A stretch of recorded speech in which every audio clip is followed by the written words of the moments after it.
Hello everyone. In this video I wanted to share with you how to do networking in Godot without using RPC. We'll be doing that without using any plugins or external libraries, but just using the built-in lower level classes in Godot that also power the RPC functionality. As a little backstory, why did I head into researching how to do that? It was for a game that I am trying to develop, and this game required a client-server architecture, and I wanted to handle all of my networking code in one file and keep the server and client code separate from each other. And maybe that's because I have a background in backend programming, server programming. So this is kind of the way I'm used to doing it. Kind of my head kind of works that way. Another requirement was I wanted to keep the packet size as small as possible, just to have networking performance as high as possible. I wanted to be able to buffer, hold or sort or manipulate packets or the data that the packets hold to process them at another time possibly. And because networking is at the heart of my game's mechanics, it was important for me to really be able to control that on a lower level, on how and when I want to handle those packets. And at first I looked into RPC, and you can kind of work around that and try and implement all of those requirements with RPC, but it'll get messy really, really quickly, and the RPC architecture isn't really meant for any of this. So you start writing a lot of redundant code, having empty functions, either working in one file where you handle client and server, or you have two files but they need to have the same function name and node path, and you kind of do really like gimmicky things to work around that, and in the end it just ends up being very confusing. And I noticed when you have a lot of networking code, you can't really deal with that anymore. And also it becomes very inefficient. Like you have to write a lot of extra logic to kind of shove the RPC into a server-client architecture. And it's also inefficient in the sense that your packet sizes will be larger because Godot needs to send a lot of like metadata around the RPC protocol. So for that reason, I noticed, okay, I need to find something else. And when I started looking, I really couldn't find anything out there. Like everything was only about RPC and was very like basic networking. But I stumbled upon a website where they looked at some lower level networking in Godot, but the information there was either outdated or just wrong, or maybe this information was referring to Godot 3, or maybe it was an early alpha of Godot 4. Either way, the code didn't really work. Certain classes didn't even exist, but it did help me to get me on the right track, and it did cover some core mechanics of how to do that. So with that idea in mind, I started to look into the Godot docs and looked at the underlying multiplayer classes, the networking classes that also power the RPC architecture. And we will be looking at those classes in this video. So things like multiplayer peer, the multiplayer API, a packet peer, and the underlying C++ library called ENet. So after playing around with all of this and digging through the documentation, I basically found 3 ways of doing networking in Godot without resorting to any external libraries or plugins. I dubbed them high level, mid level, and low level, whereas the high level is the standard like baked in RPC capability, and you'll find like a lot of tutorials on that or basic introductions on the website. If you just Google high level multiplayer, you'll get a lot of information about how the RPC works and how to configure it and how to set up the functions. And so this is basically already known, and I went a bit lower, and this is what I call mid and low level abstractions, where you use like the networking stack or the networking layer directly and completely cut out RPC. So in this video, I'll be showing you an example of each of those abstraction layers. We will take a look at the documentation to see which classes provide those capabilities, essentially what we've talked about up here.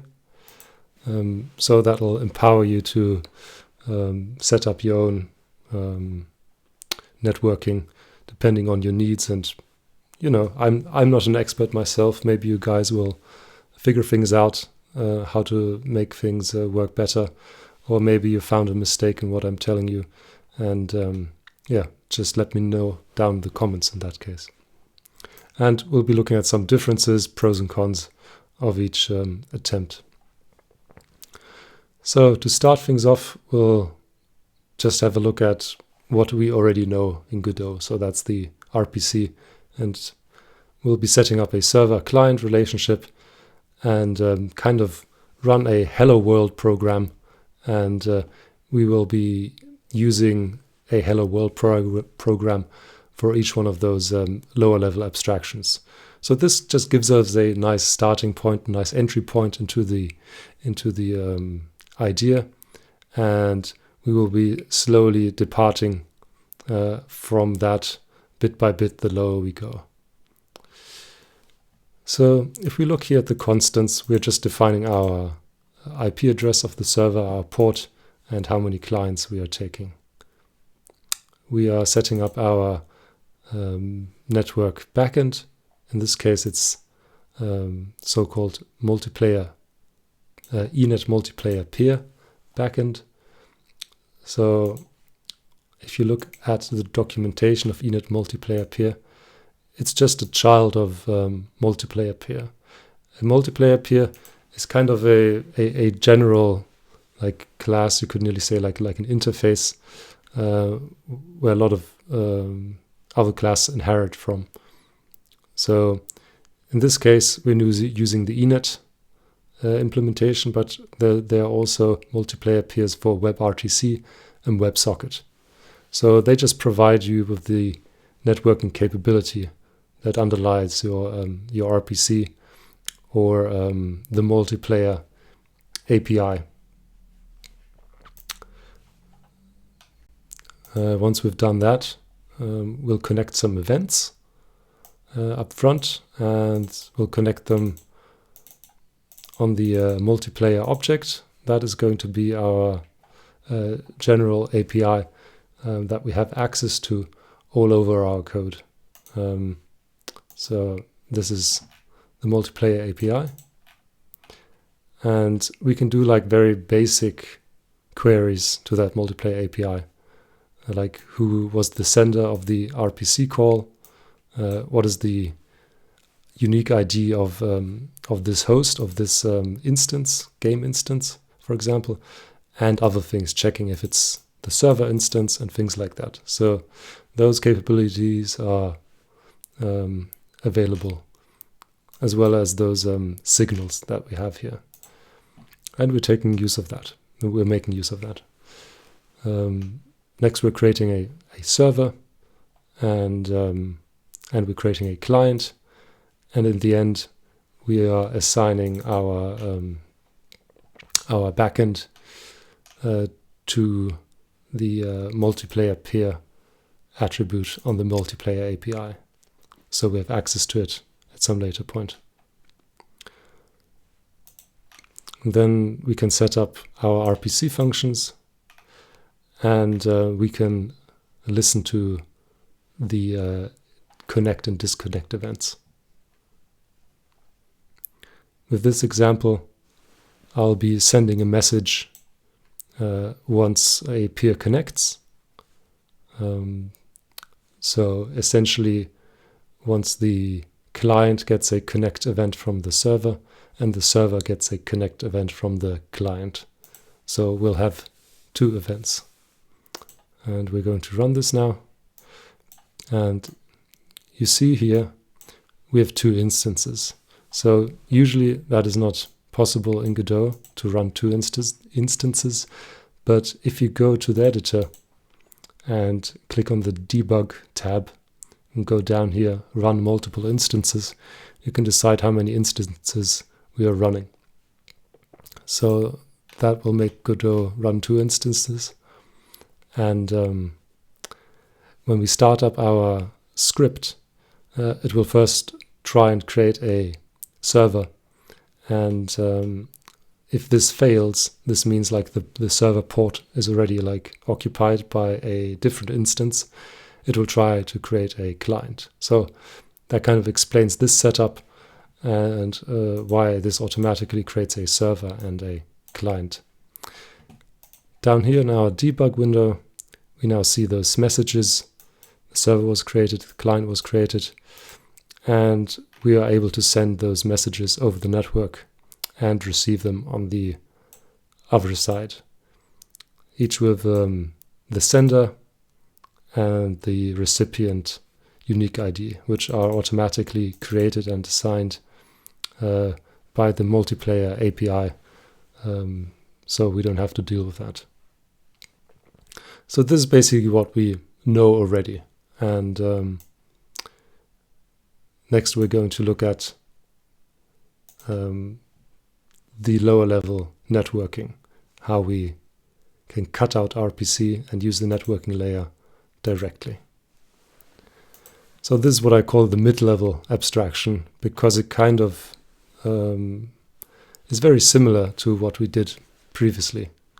We still have our three constants, and we are still initializing the same backend as we did before.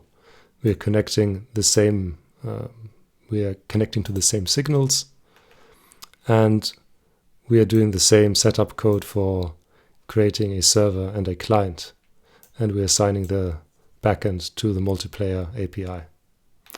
The only difference that we're doing here is that we are disabling the polling, the automatic polling.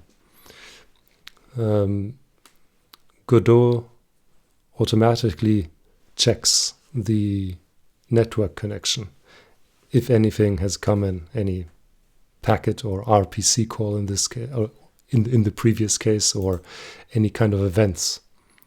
So if we would leave this on, any incoming packets would be automatically be intercepted by the RPC code. So it would try and transform that into an RPC call.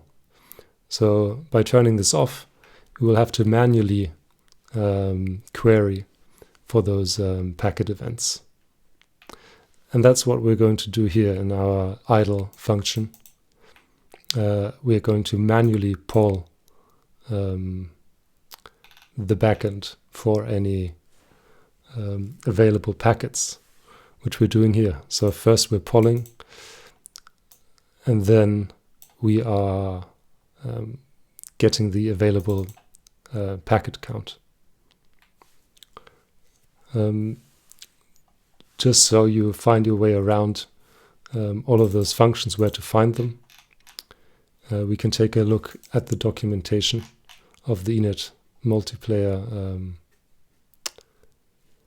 API. Where was it? multiplayer peer. Yeah, there we go. ENet multiplayer peer.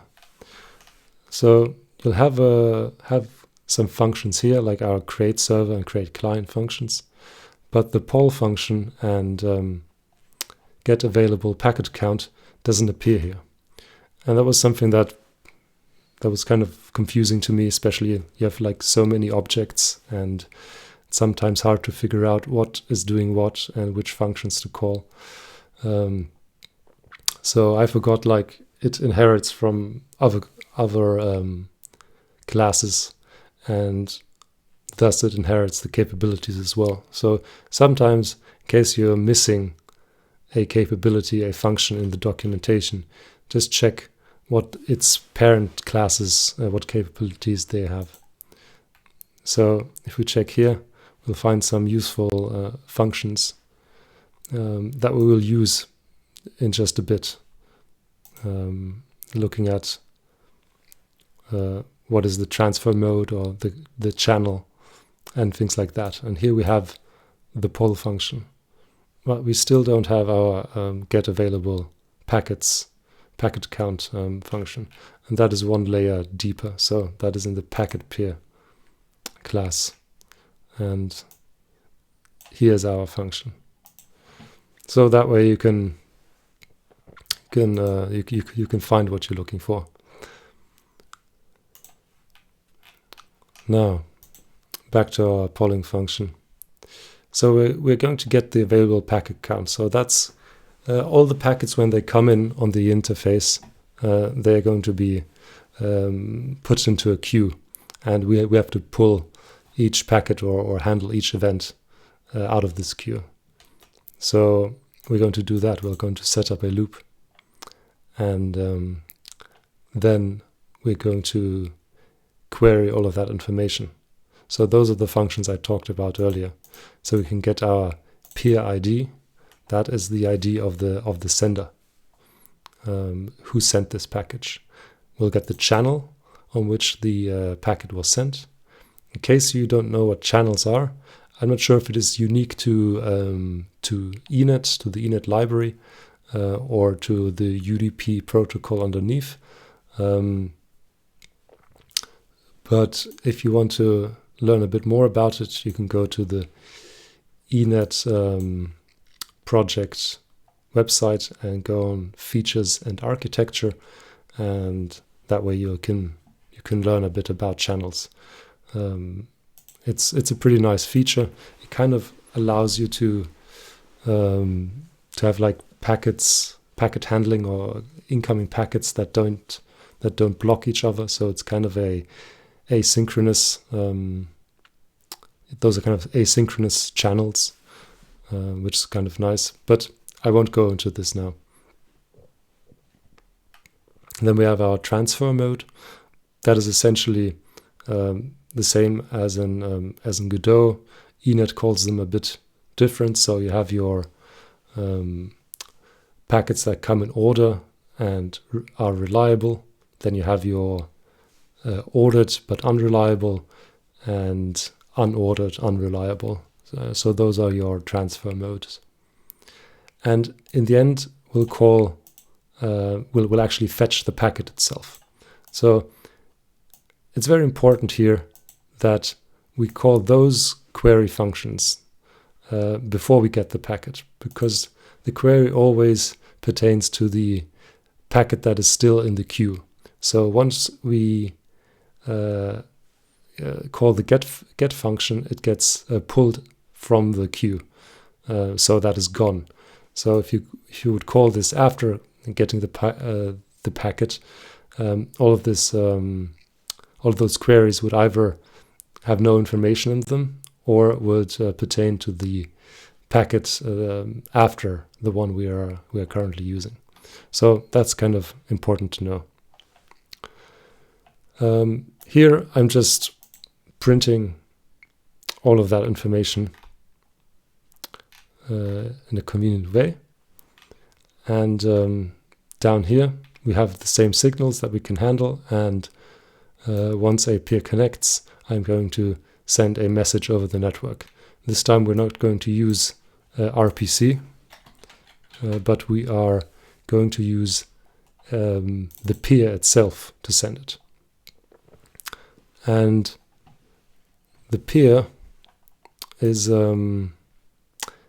kind of a representation of the connection to our client from the perspective of the server. So just to have a bit of an illustration, because this term like peer kind of confused me at the start, because I had this rigid understanding of server and client, and peer is kind of generic. So if we have our server on one end, we create this server object. Sorry about that.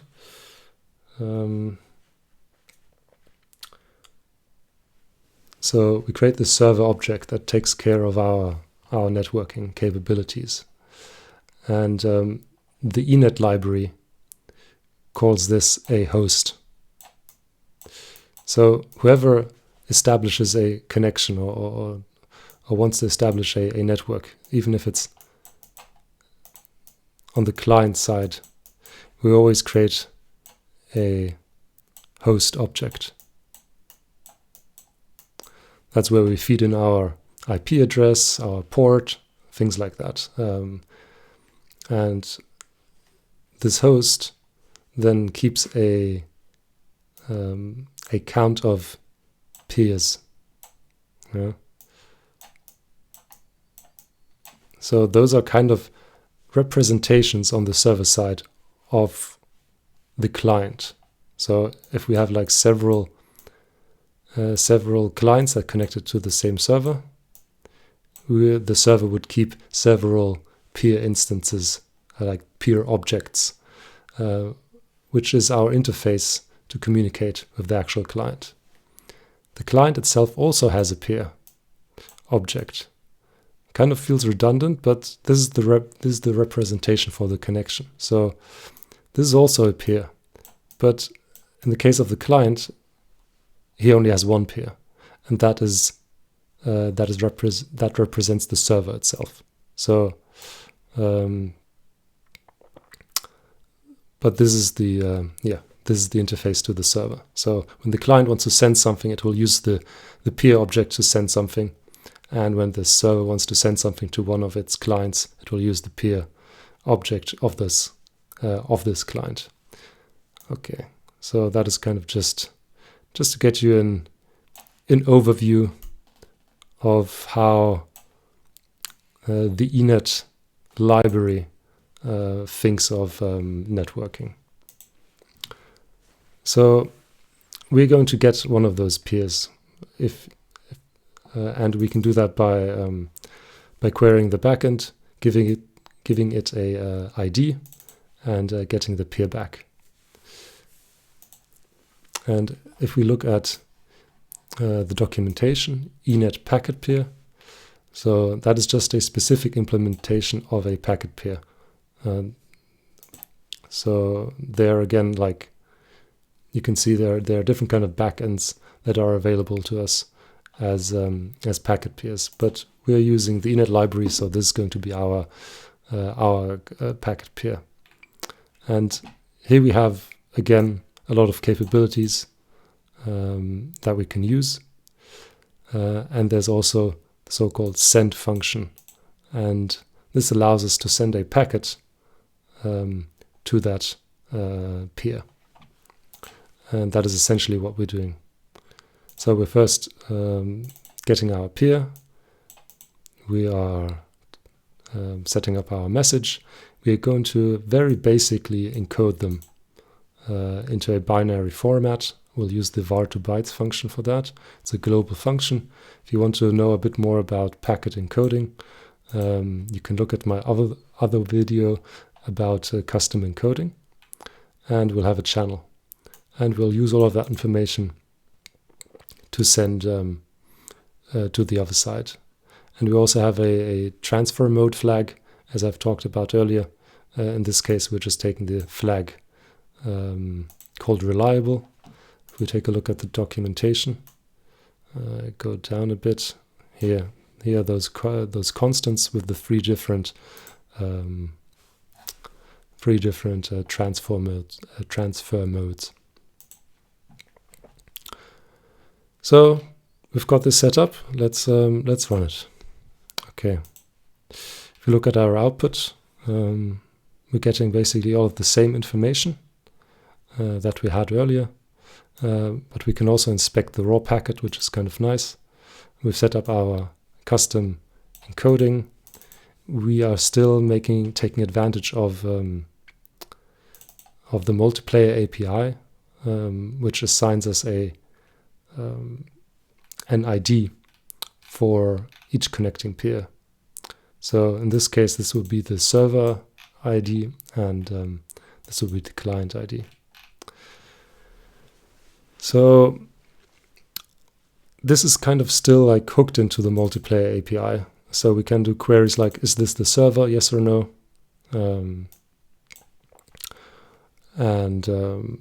We can also get a list of peer IDs, which is kind of nice. So it kind of keeps track of which peers we have available. So in this case, it is the server, and if we would have more clients, there would be more IDs in this array. So this is pretty convenient. We can also check like our own assigned ID, but certain capabilities no longer work. Like for example, get remote sender ID, which is something we would typically be able to do in an RPC call. This will no longer work if we don't use the RPC architecture. So you kind of have to look out for that. Some capabilities might now be broken because we're circumventing the RPC architecture. Oops. Okay, so that was the mid-level abstraction. This is basically what probably most of you are looking for. It's pretty nice, it's pretty convenient. But we'll take a look at one layer deeper. And going a layer deeper, we will lose some capabilities or some conveniences. So when we look at our variable setup, you already see like it's a bit more cluttered. So we still have our three constants, but we do have a lot more other stuff here now as well. And all of those things basically pertain to handling peers, keeping track of them, assigning them an ID, and things like that. We will look at those specifically a bit further down as well. So we're going to skip over that at the start.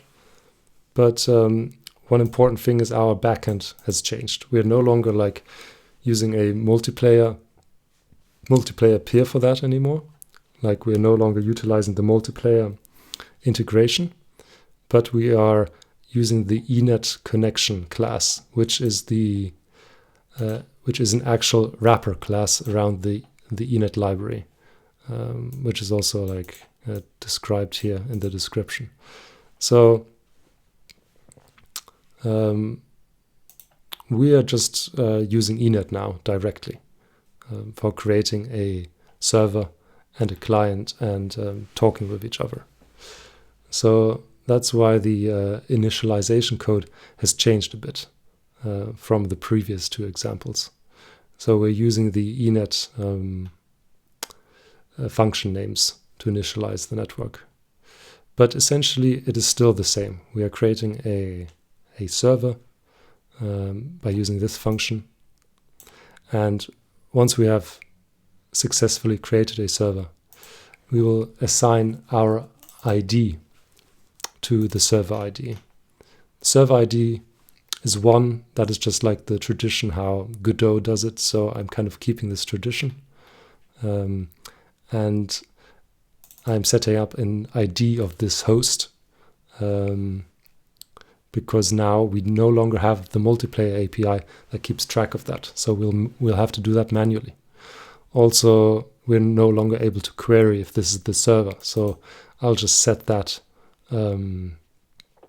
that variable here manually. you might not have to do this. This might not be necessary, but I kind of want to sustain like the capabilities of the previous examples. So if we can't create the server, we'll create a client, and in this case we're using this function. You can look it up on the ENet documentation in Godot, or you can use the ENet website documentation itself. Like, the tutorial is a really great place to understand how the setup works. Of course, this is in C++, and it's not like garbage collected, and things might be a bit different, but the general like naming is the same, and the logic is the same. So you'll just be able to learn a bit more, get a bit more background knowledge about the functions.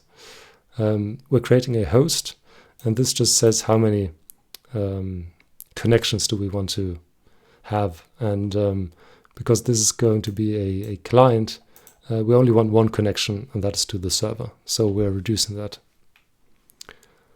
Then we're actually going to connect to the server, or attempt to, and that will return a ENet packet peer, which we have up here.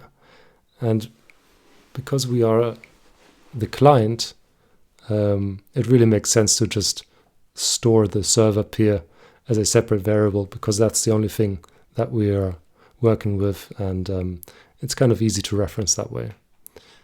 And what I'm also doing, I'm setting a metadata tag on that peer with the ID field and the server ID.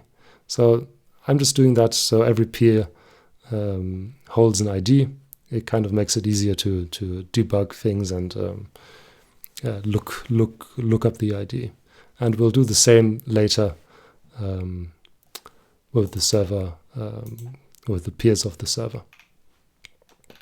So just like with the mid-level abstraction, we will have to now poll the backend and see if there are any events queued up and handle them. In this case, like previously, we had to disable our multiplayer polling because we were still using the integration with the multiplayer API. But we're no longer using that. So the multiplayer API thinks there is no network actually established. There is no backend. So it will not poll for anything. So we don't have to disable anything in Godot either. But we still have to poll. So we'll do that again in the idle function, and essentially the same setup. Instead of using the poll function, we are calling the .service function. And that is, again, naming specifically to the ENet library. So that's why it's called differently. And once we poll it, we'll get back a so-called packet event. And the packet event holds 4 values.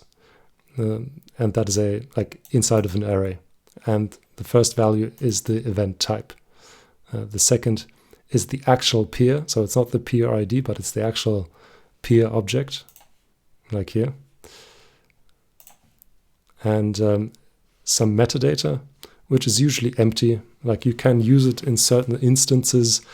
I haven't really looked into it or how useful that is, but it's basically nothing that we care about in this tutorial.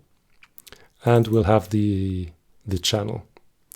So it's kind of the same information that we're getting out of it, just provided to us through the ENet wrapper. And we're also setting up a loop, because there could be several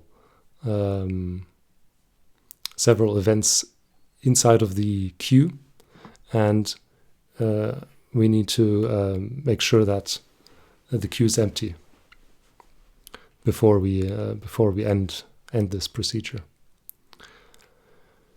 So now the big difference between using ENet directly and using it with the multiplayer abstraction is that we no longer have the convenience of having signals when a peer connects. So they are all part of those packet events.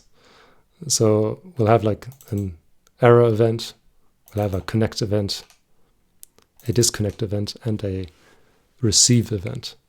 So the receive event is basically where our actual payload, where we'll get our actual packet. So that's basically what we've been doing here. We were only dealing with the receive event in the mid-level abstraction. But now we also have to deal with the connect and disconnect events. Yeah, so this loop is set up by checking what kind of event we have. And that's why we also have kind of this null event, like event none. This just tells us the queue is empty, so there's no event waiting for us. And once that is the case, we can return the function and wait for the next idle frame. So that's why we're checking here. Error event could be fail to connect or whatever. And the connect event now, we will have to manually handle that. And in this low-level abstraction, IDs are not being assigned or managed. We only have those peer objects here. So if someone connects, we will manually have to assign them an ID. Yeah? ID of 1, 2, and 3, or whatever. You can do it random numbers. So let's say the client connects to the server, and then the server gets an event, and it knows it's coming from that peer. So that's the first time the server will actually see the peer, and will also create this peer object. But we don't have an ID assigned to it, so we'll have to do that manually. But the other thing is also, we then want to sync that ID over the network. So not only the server should know that this is ID 1, but we want to tell the client, hey, you are now, or in this case, yeah, if the server's ID 1, that will be ID 2, 3, and 4. So the server still needs to tell the client, hey, you have the ID 2 because I've assigned it to you. So this kind of network syncing happens automatically on the mid-level abstraction. We don't have to do that. But if we're using the low-level abstraction, we would have to find some kind of mechanism of syncing those IDs over the network. You might not have to do that in your case. Maybe that's unnecessary, but maybe it is. So that would have to be done manually. And we're not going to do that, but we are going to assign the peer instance a unique ID that we are taking out of a pool of IDs.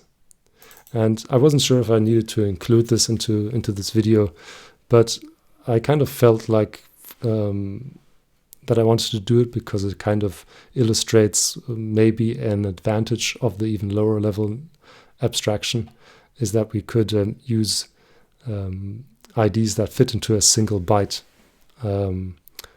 So if you look at the IDs down here of the mid-level abstraction, it uses maybe like a 32-byte integer, and that might be kind of a large ID. And maybe we want to send frequent updates between the server and the client, like in a first-person shooter or maybe a RTS game or something.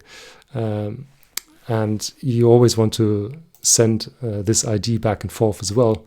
You might have a larger packet size than you actually need. So that way, if we just use a small range, we could put the peer ID into 1 byte, which could be kind of convenient. So we're taking it out of this pool, of